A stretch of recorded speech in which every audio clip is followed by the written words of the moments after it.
Hey, what's up, YouTube? It's Kiko here for another, just kind of a podcast type thing for you guys. I hope you guys have liked these. I've gotten really good reviews on them in the past. So thumbs this up if you like. Just being able to, sit back and listen to this, put it in the background on your computer, go do other stuff. Plug your headphones into your phone, go cruise in the car, do whatever you need to do. So let's talk about Yu-Gi-Oh! For a little bit. YCS Philly coming up this weekend, and a lot of people have been asking things like, Kiko, what do you think is going to win? What do you think the new decks are going to do? What are the big cards going to be? Stuff like that. So first of all, let's just kind of talk about the meta a little bit right now. I think we all could agree that Inzectors are pretty much dominating the Tier 1, almost up to Tier 0 spot. It's a very consistent deck, excluding its inconsistencies. And let me explain what I mean by that. It is kind of like, you can compare it to Lightsworn. Lightsworn is a very good deck. It does what it's supposed to do, and it did what it was supposed to do better when all the cards that you want in the deck at 3 were legal at 3. So for right now, Inzectors does what it needs to do because it can still draw the hands more times than not. The deck is still inconsistent. It just beats out its own inconsistencies. The deck is still really good, being able to get Hornet to the graveyard a few different ways. But I hate that the deck relies so much on Hornet. Yes, Ladybug does change the game a little bit, but you'll get your rank 5 Xyz monsters out, and so what? You're not popping things as much with Hornet as you would be if you had your Hornet plays. So I think Inzectors will do very well.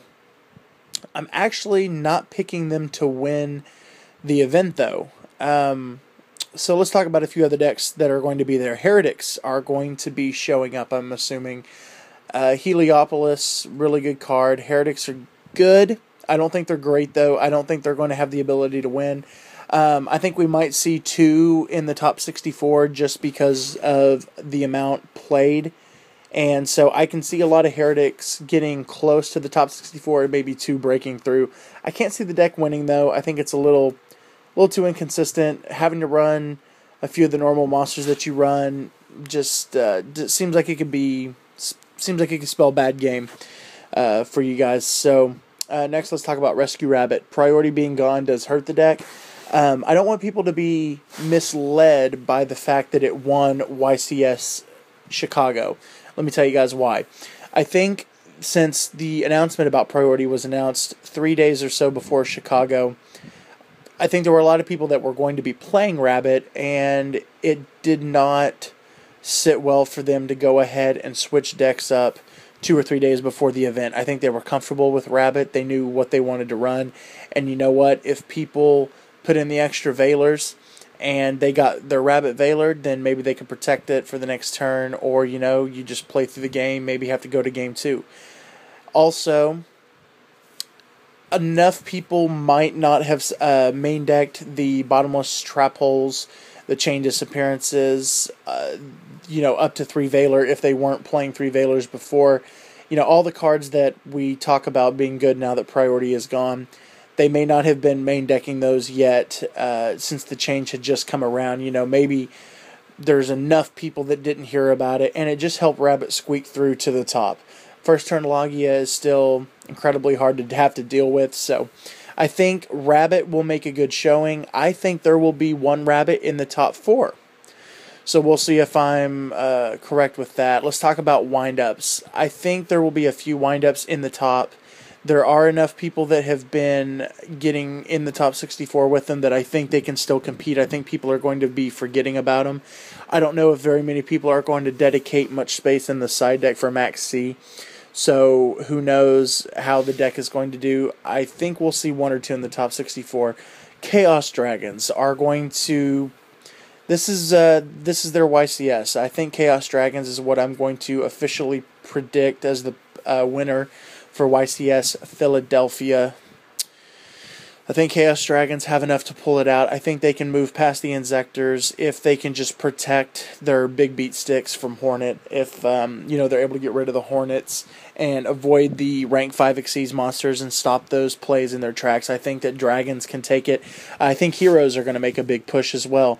Super Poly is ridiculous. It's going to be even better when Escurado comes out, but it's still a good card. Miracle Fusion being an amazing card. Absolute Zero, all the different E-Hero fusions you have to go into, and D-Hero fusions and Masked Heroes. The deck is very good. It's consistent. It's quick. And Gemini Spark is a bitch. I hate getting sparked. It's awful. Let's talk about a couple of rogue decks, or I still consider Six Samurais to be slightly rogue right now, but let's talk about some decks that I think that can make a good push in this tournament. I think Six Samurais could do fairly well, making a couple of showings in the top 64. Definitely having Xian on your side, 2 smoke signals again, things like that. I think the deck could do really well. We saw Blake from, I can't think of his team name, and I'm not going to mispronounce it, but anyway, the guy that challenged Nazar Sirhan at the end of YCS Dallas. We saw how good he thinks Six Samurai still are, and I think they have a good ability to stick up with the meta. Also, Gravekeepers. I think Gravekeepers have a weird shot of being a decent rogue deck right now. I think Card D actually helps them a lot. And I don't think Card D is going to be played too much right now. I think later on down the road it might, especially after we see what happens with the ban list. But I think Card D actually really helps out Gravekeepers. And Chainburn. I think we may see some Chainburn make it up higher and higher. Maybe the highest it's been in a while. Because thanks to Card D. So we'll have to see there. But that's the basic discussion over most of the decks that I think are going to make some kind of a showing at YCS Philadelphia. I can't think of too many others off the top of my head. Of course, you have like an anti-meta that may squeak through, something like that. But Chaos Dragons is definitely my pick to make it through to the next round. We'll see what cards from Galactic Overlord are going to go up in price due to their playability and their success at this event. And we'll see how far Card D drops.